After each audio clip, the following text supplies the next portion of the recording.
Hello students, আমি তোমাদের Pritha ma'am চলে এসেছি আজকে আবারও একটা নতুন ভিডিও নিয়ে। আশা করি তোমরা সবাই খুব ভালো আছো।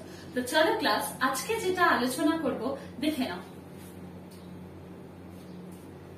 আচ্ছা, কি হচ্ছে? মাথা ঘুরছে, তাই তো? তো ম্যাম, আপনার কি মাথা ঘুরছে? না না, আমার মাথা ঘুরছে না। আজকে আমি যে বিষয়টা নিয়ে আলোচনা করব সেই বিষয়টার কথা শুনলেই বা যখন স্টুডেন্টসরা তোমরা বাড়িতে যখন পড়াশোনা করো সেইটা নিয়ে যখন পড়তে বসো বা সেটা নিয়ে যখন আলোচনা হয়, সবারই মাথাটা আমাদের অল্প বিস্তর ঘুরতে থাকে। ও ম্যাম, মাথা ঘুরিয়ে যাচ্ছে, কি করে মনে রাখবো? জানি না ম্যাম, এটার কি কোনো শর্টকাট হতে পারে বা কি করে মনে রাখবো ম্যাম?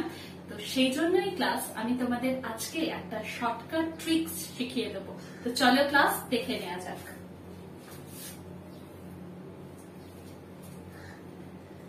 আজকে আমি তোমাদের ক্রেনিয়াল নার্ভস এর লিস্টটা দেব। আমরা সকলেই জানি ক্লাস, মানুষের দেহে 12টা ক্রেনিয়াল নার্ভ আছে এবং প্রতিটা ক্রেনিয়াল নার্ভ জোড়ায় অবস্থান করে। তাই জন্যই class there are 12 pairs of cranial nerves in human body.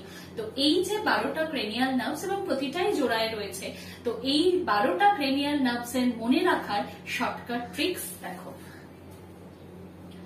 কি শর্টকাট ট্রিক্স?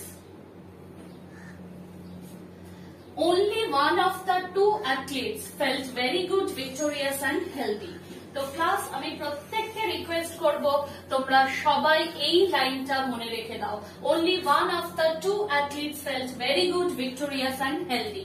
এই লাইনটা যদি তোমাদের মনে থাকে ক্লাস, তাহলে 1 থেকে 12 অব্দি ক্রেনিয়াল নার্ভস আমরা সহজেই করে নিতে পারবো। দেখে নাও ক্লাস।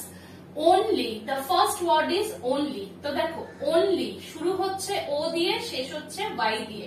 দেখো, olfactory শুরু হচ্ছে ও দিয়ে, শেষ হচ্ছে কি দিয়ে?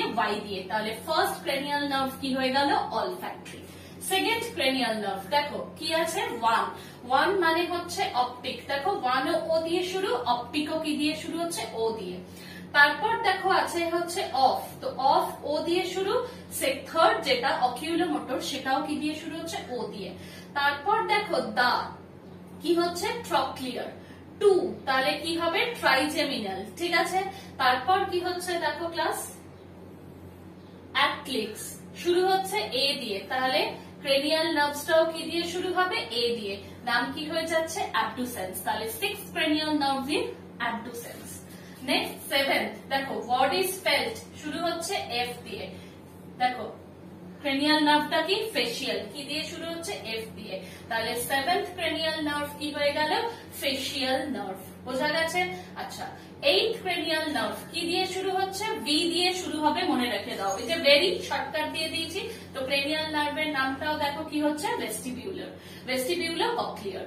আচ্ছা, 9th ক্রেনিয়াল নার্ভ দেখো জি দিয়ে শুরু। তাহলে কি হচ্ছে? গ্লসোফেরেঞ্জিয়াল।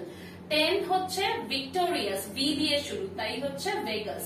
11 অ্যান্ড, ঠিক আছে, কি দিয়ে শুরু হচ্ছে? অ্যাক্সেসরিজ। তারপর হেলদি, 12th ক্রেনিয়াল নার্ভস কি দিয়ে শুরু হচ্ছে? এইচ দিয়ে, হাইপোগ্লসাল। তাহলে just remember the sentence, only one of the two athletes felt very good, victorious and healthy. এই সেন্টেন্সটা যদি মনে রেখে দাও ক্লাস, তাহলে আজকের পর 1 থেকে 12 অব্দি ক্রেনিয়াল নার্ভস আমাদের চটপট কিন্তু আমরা করে ফেলতে পারবো। ঠিক আছে। এবং আসন্ন তোমাদের অনেকগুলো পরীক্ষা, সিএইচএসএল আছে, ক্লার্কশিপ, মিসলেনিয়াস এবং রেলও যদি নোটিফিকেশন এর মধ্যেই হয়তো বেরিয়ে যাবে। তো এই সমস্ত পরীক্ষার জন্য এটা কিন্তু আমাদের সিলেবাসে রয়েছে 12টা ক্রেনিয়াল নার্ভস এর নাম। তো প্লিজ ক্লাস চটপট দেরি না করে নোট ডাউন করে নাও। ওকে, টাটা ক্লাস, সবাই ভালো থেকো। Thank you for watching. আর ভালো লাগলে অবশ্যই লাইক, শেয়ার এবং কমেন্ট করতে কিন্তু ভুলো না। সবাই ভালো থেকো, দেখা হবে পরের ভিডিওতে। টাটা।